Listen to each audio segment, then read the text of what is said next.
Então, só para a gente ter uma ideia, eu estava marcando essas aulas na terça-feira, porque a princípio as aulas ficavam boas para mim à noite, né?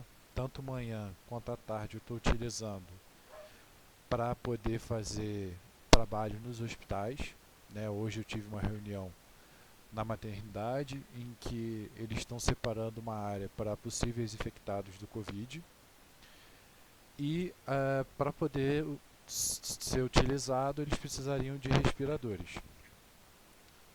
E para isso a gente teve uma reunião exatamente para poder ver a viabilidade de colocar um sistema de ar comprimido lá na própria sala onde eles vão utilizar, né? Porque quando a pessoa respira, caso a pessoa não consiga respirar, o ar ele tem que entrar forçado, né, na pessoa, ou seja, tem que ser forçado para a pessoa conseguir respirar.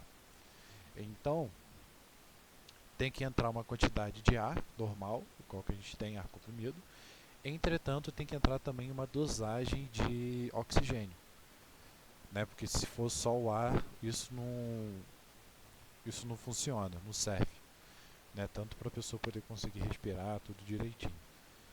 E aí a gente estava vendo porque eles queriam utilizar cilindros de oxigênio para colocar lá e fazer com que o paciente ele fosse utilizado, ele conseguisse ficar ali em utilização de cilindros com 100% de oxigênio, o que é um caso crítico onde o paciente ele não consegue respirar direito. Só que o grande problema é que você consome muito de um paciente se você utiliza exatamente isso. Então, é, você teria o grande problema de ficar trocando o cilindro. E numa crise dessa, né, não é tão simples trocar isso, ainda mais porque você não troca de um dia para a noite. Isso é enviado para empresas, terceirizadas e por aí vai. Então a gente estava vendo a viabilização de trocar a conexão para esse sistema. Mas aí a gente estava vendo como funcionava e tudo mais, por isso que, como eu falei, essas manhãs eu estou utilizando, estou bem enrolado. Mas aí, perguntando, que eu já cheguei a perguntar até no terceiro, e aí eles não tiveram tanto problema, é fazer essa aula à noite, umas 6 horas, por aí mais ou menos, na terça-feira, fica ruim para vocês? Ou vocês preferem que a aula seja lá na quinta-feira ou na sexta-feira? Não, na quinta-feira, né? As aulas são na quinta. Fica bom para vocês na terça, porque aí todas as aulas eu gravo elas, disponibilizo, mando no YouTube, e aí vocês ficam livres aí para poder estudar, seguir o planejamento.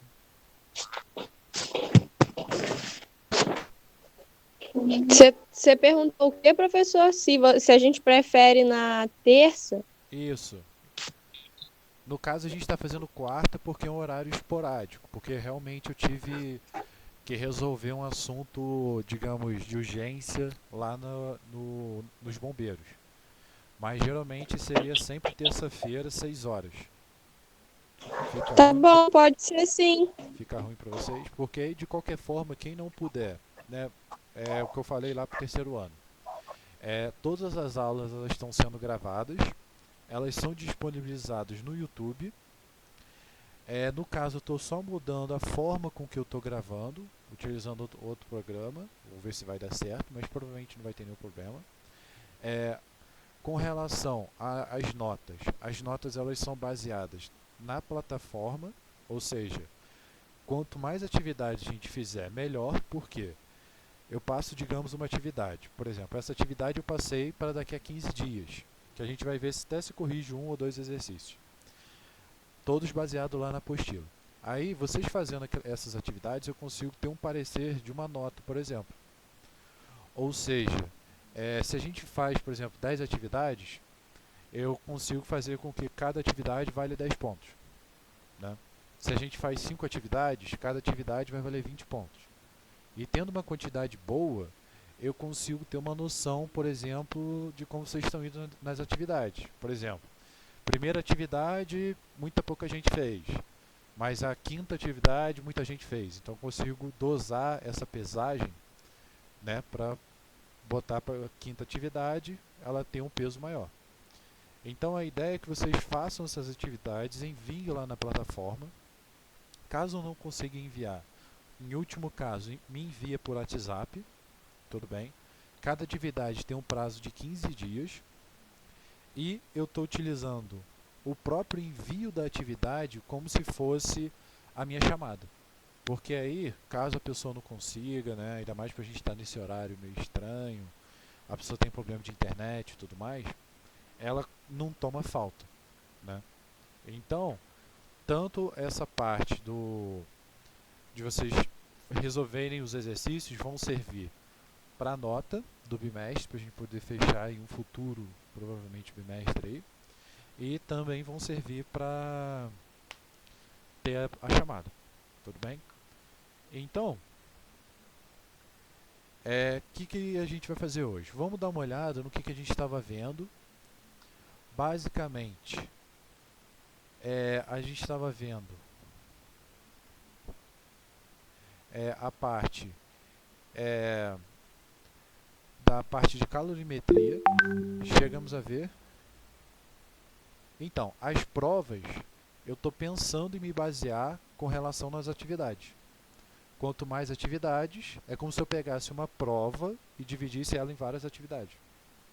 Se eu peço para vocês fazerem 3 questões por semana, né? Bota aí, das 3 questões e a gente faz, sei lá, 5 vezes, 5 atividades, a gente tem no total aí 15 questões. Então 15 questões acho que dá para uma boa prova, né? Ou 10 questões dá para 10 atividades dá para 30, né? Fala. Mas aí, professor, você vai se basear tipo, em se a gente acertar e a gente vai ter o ponto. É, ou se a gente fizer, a gente vai ter o ponto. Se acertar. Mas assim, a ideia é se acertar e entregar também, os dois, né? Vou dar essa pontuação.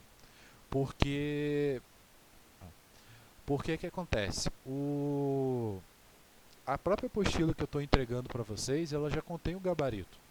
Então, o simples fato de vocês acertarem é simples, é só ir lá na resolução e ver, né? A ideia é que vocês façam, venham tirar dúvida, né? Procurem para poder ter mais essa interação, porque o ensino depende de vocês, né? Por mais que a gente esteja passando por isso, né? Por exemplo, eu fiz 2 faculdades. Eu fiz uma faculdade de física e uma faculdade de engenharia. A faculdade de engenharia, ela teve greve. E ela teve tanta greve que literalmente a faculdade ela é feita em 2 períodos, né? O período que é de janeiro a julho e depois de julho a dezembro. E teve tanto problema com isso que ela pulou um período. Ou seja, a gente tem lá tipo 2018 1, 2018 2. Aí teria 2019 1, 2019 2. Chegou um momento que estava tão ruim com lance de greve e tudo mais, que em vez de 2018 1 para 2018 2, ela foi para 2019 1. Ou seja, ela pulou 6 meses. Então, assim, por mais que tenha essas condições da instituição, né, o próprio Estado, ter essas defasagens, né, essa crise e tudo mais, mas assim, o que faz o profissional, o que faz o estudante é a pessoa, né? Então, eu estou dando para vocês uma apostila que é para vocês tentarem fazer os exercícios, né? Estou até compartilhando com vocês a tela do, do meu PDF, que é exatamente isso, ou seja, tem o gabarito nela e o gabarito serve exatamente para vocês se basearem. Ou seja, pô, será que eu fiz certo, será que eu não fiz certo? Ou seja, para vocês aprenderem mais com ele. Então, eu vou me guiar assim na resolução, mas não tanto porque basicamente vocês poderiam só simplesmente copiar e colar, né? Eu quero que vocês aprendam, por isso que eu não estou puxando tanto a orelha. Então, que a gente tem aí? A gente estava vendo a parte de calorimetria. Com relação à parte de calorimetria, basicamente, nós vimos na última aula o que significa, nós vimos que existe 2 tipos de calor. Um calor ele vai gerar a alteração da temperatura e o outro calor ele vai gerar uma mudança de estado.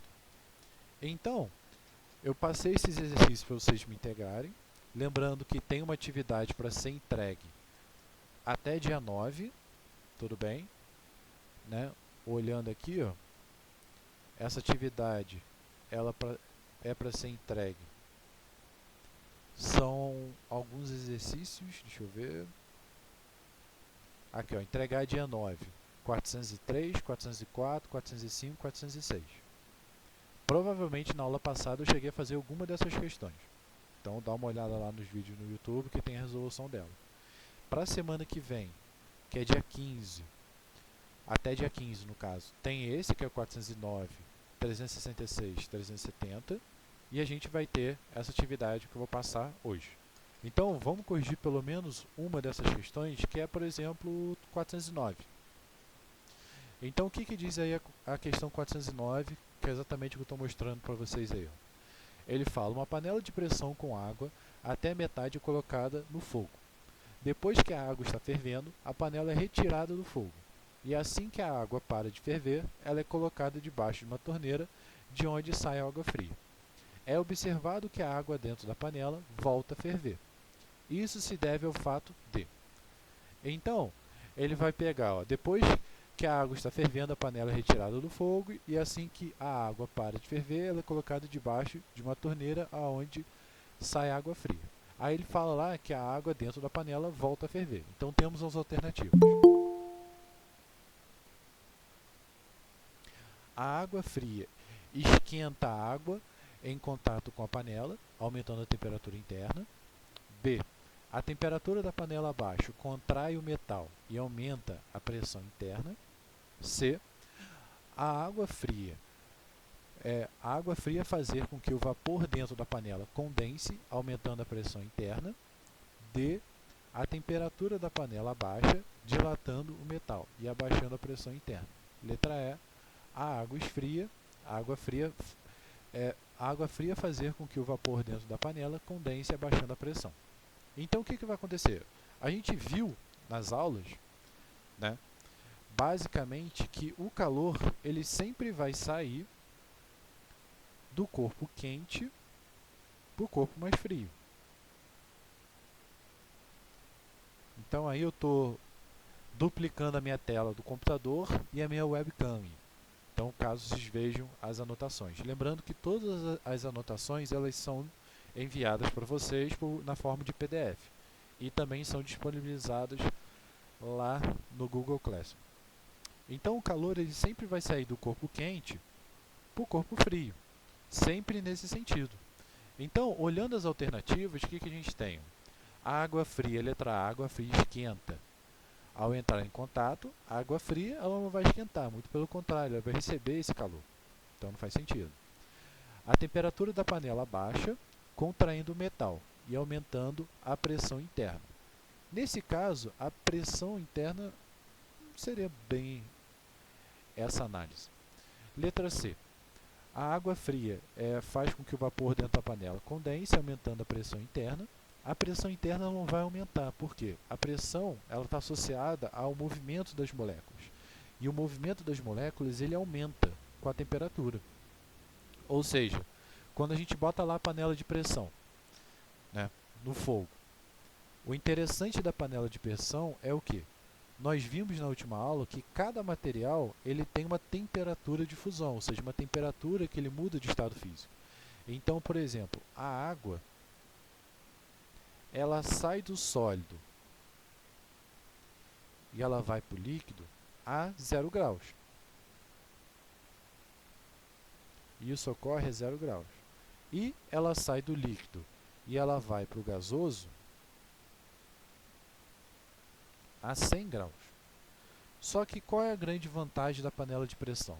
Na panela de pressão eu mantenho todo o ar ali dentro. Então, no momento em que essa água está virando vapor, ela está aumentando o volume dela. Aumentando esse volume, ela dilata. Nisso que ela dilata, a pressão aumenta. Então, a grande vantagem da panela de pressão é que a gente consegue ter água líquida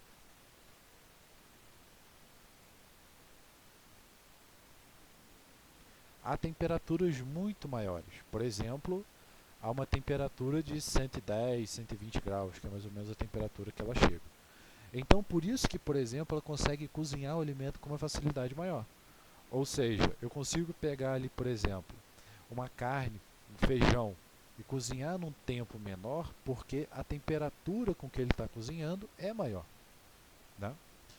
Então, o fato da panela, da temperatura baixar, isso não vai fazer com que a pressão aumente. Muito pelo contrário. Então, não é a letra B. Letra C. A água fria faz com que o vapor dentro da panela condense, aumentando a pressão. Mais uma vez, a água fria não vai aumentar a pressão. Letra D. A temperatura da panela baixa, dilatando o metal e abaixando a pressão interna. Nesse caso, a dilatação do metal é muito pequena. Né? A dilatação de material é muito pequena. A gente vai ver isso com mais calma nas futuras aulas. E letra E, a água esfria fazendo vapor dentro da panela condensar, abaixando a pressão. Essa seria a resposta certa, letra E. Ou seja, a água vai esfriar, vai fazer esse material, essa água condensar. O que é condensar? Sair do estado gasoso para o líquido. Então, na questão 409,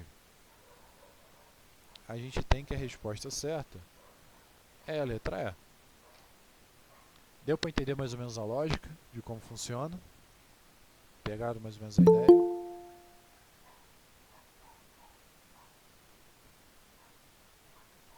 Então, o que a gente vai ver hoje? A gente vai ver a parte de calorimetria, que, se eu não me engano, deve estar no 368. Show. Então, deixa eu ver aqui. Como mostrado aqui, aqui tem um gabarito, simulado resolução das questões. Então, tem a própria alternativa das questões, tudo direitinho. Então, vamos lá.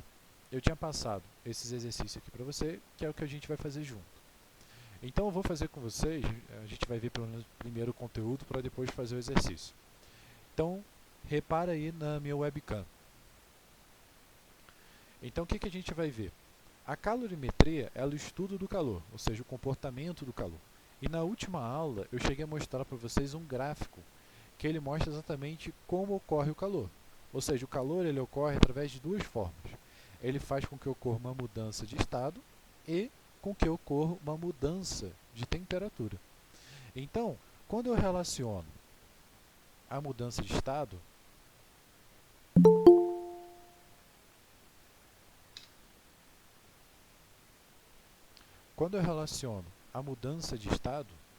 eu estou relacionado exatamente ao quê? A uma fórmula chamada QML. Ou seja,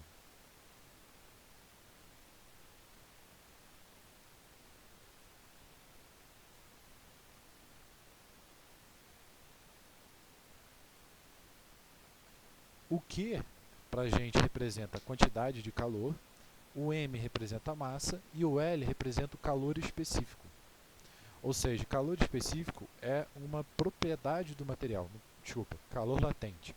O calor latente é uma propriedade do material. Ele representa a quantidade de calor que esse material tem que receber para entrar em fusão ou mudar o estado físico. Então, eu vou anotar aqui os valores, que é a quantidade de calor,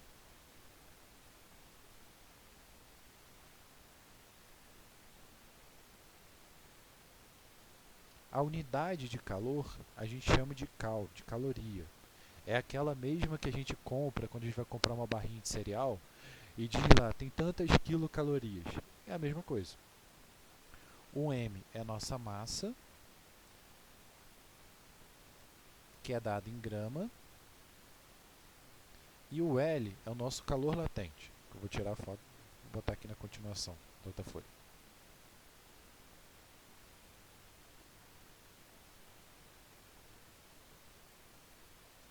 Que é dado em cal por grama. Cal por grama, só. O outro que é cal por grama graus Celsius.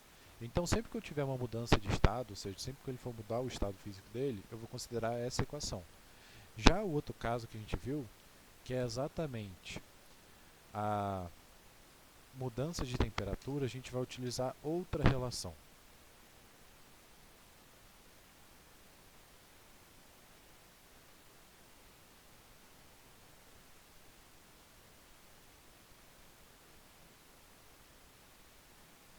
Ou seja, para mudança de temperatura, a gente utiliza o QMC ΔT. Ou, em outras palavras, que macete. Talvez fique mais fácil para vocês gravarem. Aqui a gente tem o que mulher e aqui a gente tem o que macete. Ou seja, Q é a nossa quantidade de calor,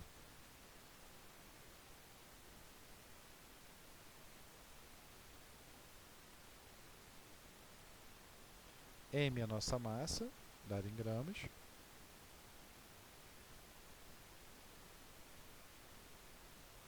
o C é o nosso calor específico. Esse calor específico está associado à propriedade do material. Ou seja, sempre quando a gente relaciona a física, a gente tem sempre uma propriedade diferente da outra.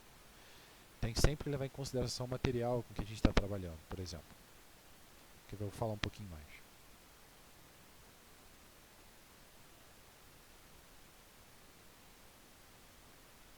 Que é dado em cal por grama grau Celsius.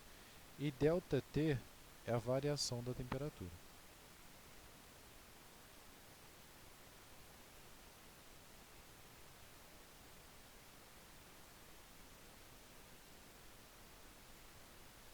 Então, o que a gente tem aqui? Ó? O que significa o calor específico? O calor específico é uma propriedade do material, ou seja, ele representa quanto de energia esse cara tem que receber para que 1 grama desse material aumente em 1 grau Celsius. Por exemplo, quando a gente vai de manhã na praia, lá pelas 10 horas, né? Quando a gente chega lá umas 10 horas mais ou menos, a gente tem o que? A gente chega, a gente encontra a areia do mar quente e encontra o mar frio. Por quê? Porque o calor específico da areia é muito menor do que o calor específico do mar. Isso faz o quê? Com que com pouca energia a areia ela esquente muito e, em compensação, com muita energia a água do mar esquenta muito. Então, em outras palavras, quando a gente vai de manhã, a gente vê lá a areia do mar quente e a água fria. Só que aí, quando a gente vai de noite, o que a gente observa? Lá por umas 6 horas, mais ou menos, a gente vê outro processo. A água do mar está quente e a gente vai ver que a areia está fria. Ou seja, o que aconteceu? Basicamente, a gente teve o quê? Da mesma forma que o calor específico da areia, né? Vou botar aqui, ó, calor específico da areia. Opa! Ele é muito menor do que o calor específico da água. Isso faz o quê? Com pouca energia, a areia ela aquece muito rápido. Por isso que a gente vai às 10 horas da manhã e ela está quente. Mas da mesma forma que ela aquece muito rápido, ela resfria também muito rápido. Por isso que quando a gente vai lá 2 horas da tarde, 4, 5 horas, né, já começou a anoitecer, ela está mais geladinha, está mais fria.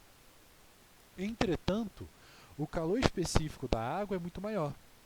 Em outras palavras, quando a gente vai de manhã, ela está gelada. Por quê? Porque ela precisa de tanta energia para poder aquecer que ela ainda não começou a aquecer. Ou seja, ela precisa receber essa energia. Então, ela está recebendo. Só que aí, conforme vai passando o dia, ela vai recebendo esse calor, até que chega de noite, que ela vai o quê? Começa a liberar esse calor. Só que da mesma forma que ela demorou para aquecer, ela vai demorar também para resfriar. Então, por isso que quando a gente chega lá de noite, a água, ela costuma estar quente e, em compensação, a gente tem também que a areia, ela está fria. Então, esse calor específico é exatamente isso, ou seja, ele relaciona essa propriedade do material, né? Então, vamos continuar aí com o que a gente estava vendo. Dúvidas até então sobre essas duas relações? Ou seja, eu vou utilizar duas formas. Uma, como eu tiver uma mudança de temperatura, e a outra, quando eu tiver uma mudança de estado. Simples assim. Alguma dúvida, gente? Dúvidas?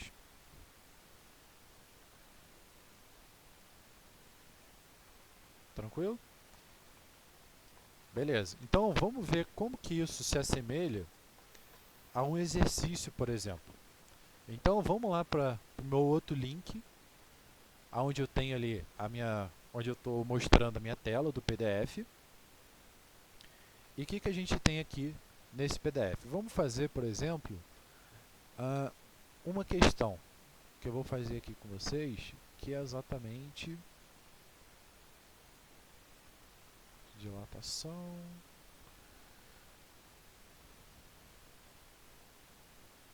que é a questão não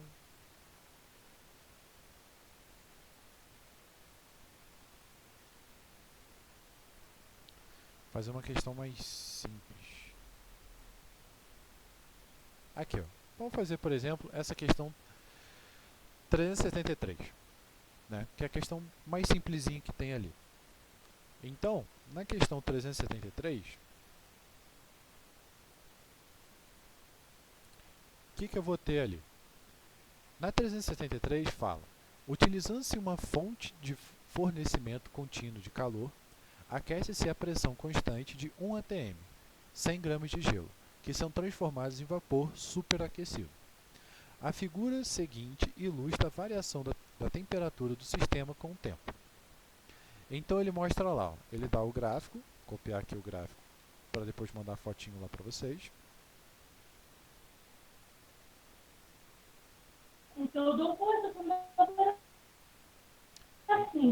Então, copiando ali o gráfico, eu vou ter algo, ele vai fazer algo mais ou menos assim, ó. Ele vai começar com uma temperatura de menos 40.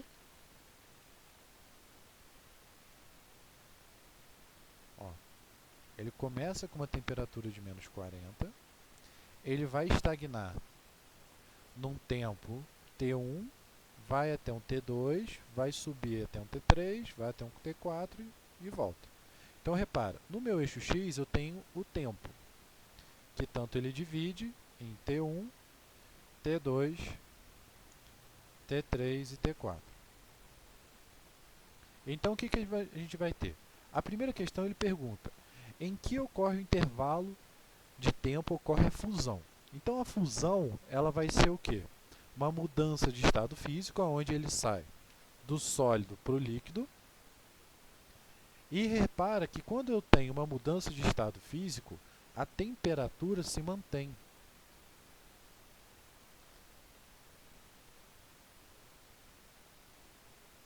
Então, aonde a temperatura não muda, ou seja, aonde ele não muda no eixo Y, é entre T1 e T2, T3 e T4. Só que aí o que acontece? A gente tem ali dois estágios. Só que se a gente for pensar, o primeiro estágio é o da fusão, que é do estado sólido para o líquido, depois é o da ebulição. Então acontece o que? O primeiro estágio, onde vai ocorrer a fusão, é exatamente entre T1 e T2, porque o T3 e T4 é onde ocorre a vaporização, que é o que ele pede ali na letra B. Então, T3 e T4. Aí o que a gente tem ali na letra C? Considerando o calor específico do gelo igual a 0,55 cal por grau Celsius, o calor latente de fusão, descer um pouquinho aqui no PDF, o calor latente de fusão é igual a 80, qual a quantidade de calor absorvida pelo sistema no instante inicial ao T2. Então ele quer saber exatamente quanto que ele vai absorver do início até T2. Então é bem simples, ó. Eu sei que a minha massa é 100 gramas, porque ele informa ali no enunciado. 100 gramas. Eu sei então que o calor específico do gelo é 0,55 e o calor latente de fusão é 80. Então o que vai acontecer? A gente viu que o calor ele opera em duas formas.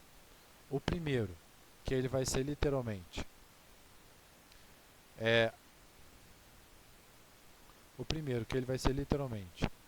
a parte. Deixa eu ver aqui que eu acho que travou o PDF. Pronto. Foi. Ah, show. Então vamos lá. Então, que vai acontecer? A gente vai ter ali o primeiro caso. Do início até T1, a gente vai ter uma subida, uma variação de temperatura. Ou seja, ele vai sair de uma temperatura de menos 40 e vai para uma temperatura que é zero. Lembre-se, o material ele só muda de estado físico na temperatura de fusão dele, ou de ebulição. O gelo só vai mudar de estado físico quando chegar a zero. Então, enquanto isso, ele vai estar se aquecendo. Então, repara que nesse caso eu vou ter exatamente o quê? Uma mudança de temperatura. Então, entre esse ponto inicial e até a mudança de temperatura, eu vou ter que utilizar exatamente aquela equação, que é igual a mc delta T.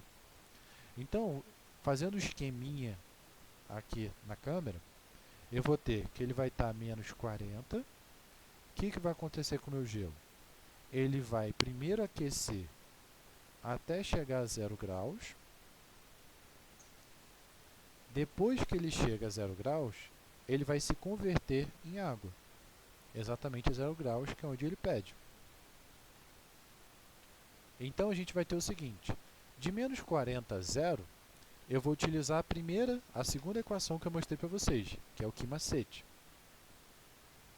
Então, Q é igual a mc delta T. E depois eu vou utilizar o quê? O Q é igual a ml. Q é igual a ml. Então, qual seria o primeiro do que macete? Minha quantidade de calor, que é o meu Q1 aqui, só para facilitar, é a massa vezes o calor específico vezes a temperatura. Qual é a massa dele? O exercício informa para a gente que é 100 gramas. Então, 100. O calor específico, que ele informa ali no texto, né? Calor específico do gelo igual a 0,55. Então, é só substituir. 0,55. A temperatura é o que? Lembra que variação é sempre algo final menos inicial. Ou seja, se ele sai de menos 40 e vai até 0, a temperatura vai de 0 menos 40. Final menos inicial. Então, resolvendo esse caso, eu vou ter ali 100 vezes 0,55. 0 menos 40, isso vai dar 40. 100 vezes 0,55, isso aqui vai dar exatamente 55. Vezes 40. 55 vezes 40, isso aqui vai dar 2.200. Então, isso aí, 2.200. Então, eu vou ter que a quantidade de calor que ele absorveu naquela etapa foi 2.200 calorias. Só que aí, o que eu preciso saber? Eu preciso saber qual é a quantidade de calor que ele vai ter no final. Ou seja, seguindo a segunda etapa, eu sei que o meu Q2 ele vai só mudar de estado físico. Então, Q é igual a ml. Minha massa representa 100. E o calor latente, no exercício, ele diz para a gente que é 80. Então, 100 vezes 80, 1 vezes 8, 8, são 3 zeros, 8.000. Então, 8.000 calorias. Então, qual é a quantidade de calor total que ele vai receber? Ele vai receber 22.000, ou 2.200 no caso, no início, mais 8.000. Então, a quantidade de calor que ele recebe é exatamente 10.200 calorias. Essa seria a quantidade que ele vai receber. Então, olhando lá no exercício, não tem resposta, mas essa seria a resposta. Conseguiram entender mais ou menos o passo a passo? A ideia? Ou seja, é literalmente identificar se o cara está mudando o estado físico ou não e saber utilizar qual das duas equações, uma equação ou outra equação. A matéria é exatamente essa. Alguma dúvida, gente? Conseguiram entender?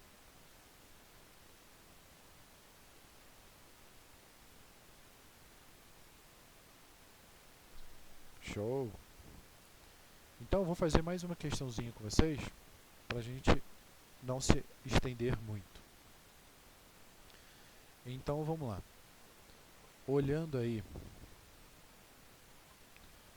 a pasta, nós temos o seguinte caso. Deixa eu ver uma questão mais simples.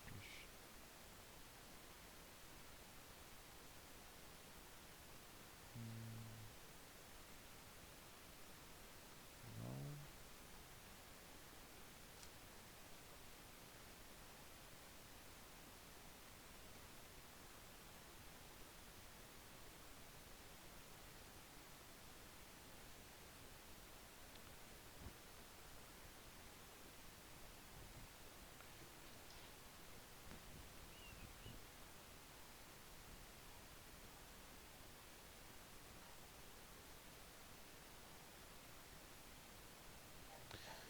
Aqui já entra em outra parte da matéria. Vamos pegar umas ali então. Já que eu não consegui achar.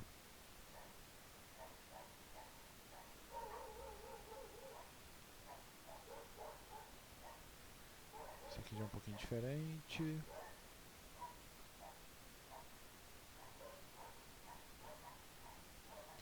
Vou fazer essa anterior aqui.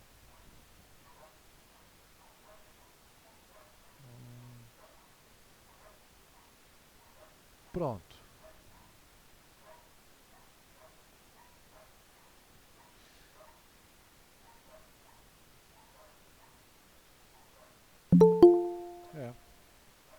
Ok.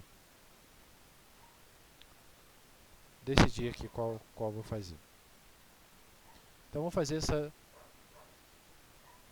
fazer uma simples, que é essa 368. Ver se eu boto um zoom aqui nela.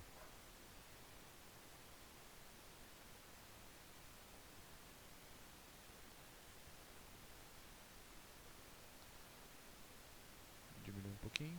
Pronto. Então o que a gente tem ali na 368? Vários estudos têm concluído que, em virtude do estudo do efeito estufa, do comprometimento da camada de ozônio e de outros fatores, há grande possibilidade das camadas de gelo das calotas polares, em consequência o nível das águas do oceano, se elevar. Suponha que houve a fusão da massa total de uma calota polar a uma temperatura média de menos 10. A quantidade de calor necessária para essa massa se liquefazer seria igual a. Então repara que esse exercício ele é exatamente igual ao exercício que a gente acabou de fazer. Ou seja, eu tenho água a menos 10 graus e essa água a menos 10 graus ela vai entrar em líquido, fusão. Então, como que a gente faria essa questão? Seguindo ali, eu vou ter 368.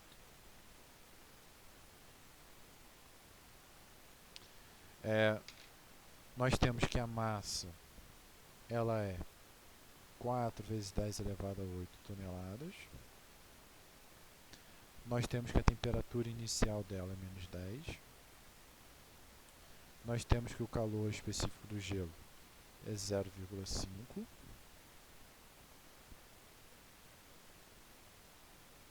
Nós temos também que o L é 80. Então, vamos lá. O que a gente vai ter no nosso exercício? O gelo ele vai estar a menos 10 e ele vai passar de menos 10 primeiro para 0. Ou seja, primeiro ele precisa chegar na temperatura de fusão dele. Depois ele vai virar água a 0 graus. Então repara que é exatamente o exercício que a gente fez anteriormente. Ó. Eu vou ter uma mudança de temperatura, então Q é igual a mc ΔT, que eu vou chamar aqui de um Q1, e depois a gente vai ter uma mudança no estado, em que Q2 é igual a ml. Então, como que vai ficar essa questão? A massa ela é dada em gramas, ou seja, uma forma bem fácil de a gente identificar a unidade de medida, e isso vale uma dica para qualquer questão de física, é sempre olhar as constantes, ou seja, os valores que eles fornecem para a gente. No exercício ele diz para a gente o quê? Que o calor é dado em caloria por grama grau Celsius. Ou seja, a massa tem que ser dada em gramas. Então, se eu tenho uma massa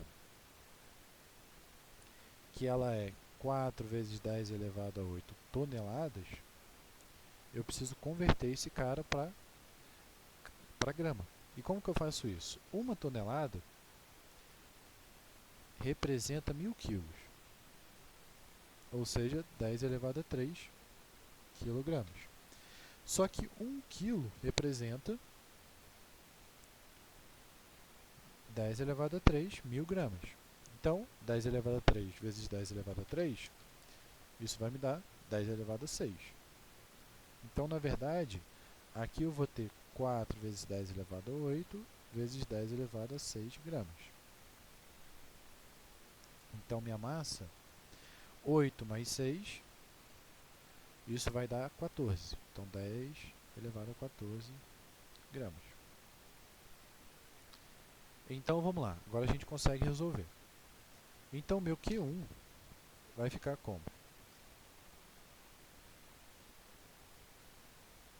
Q1 é igual a mc ΔT. Minha massa, 4 vezes 10 elevado a 14. Meu calor específico, ele diz pra gente que é 0,5. E a temperatura, ele vai sair de menos 10 para 0. Ou seja, final menos inicial. Então, Q1, 4 vezes 0,5 dá 2.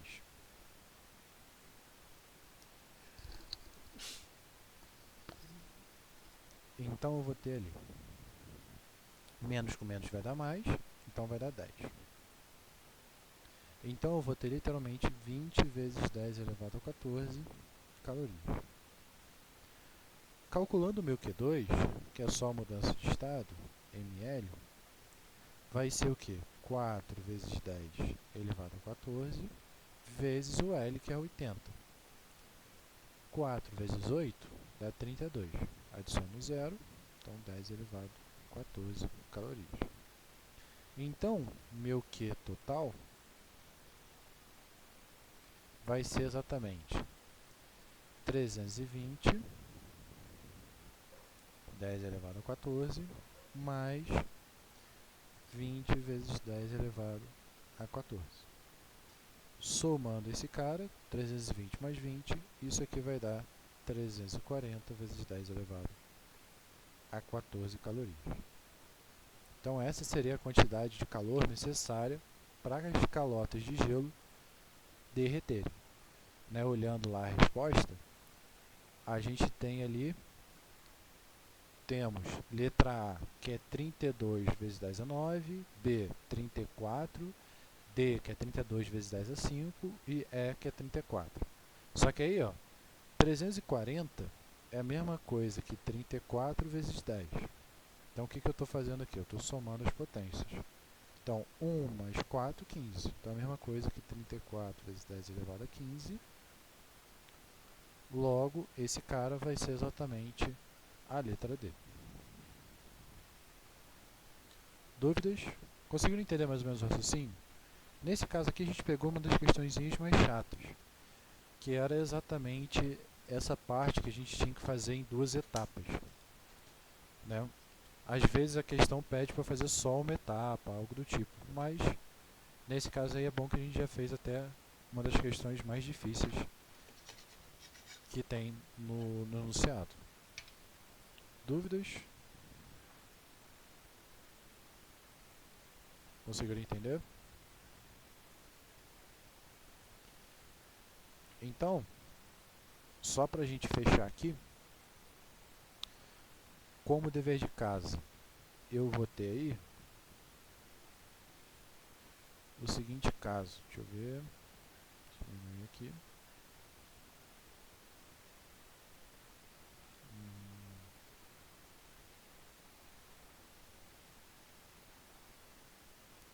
Vai ser 371 para casa.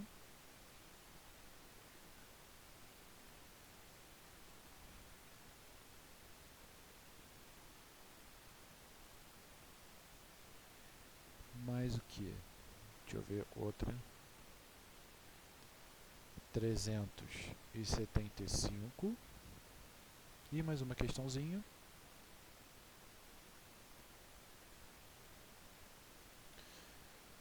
378.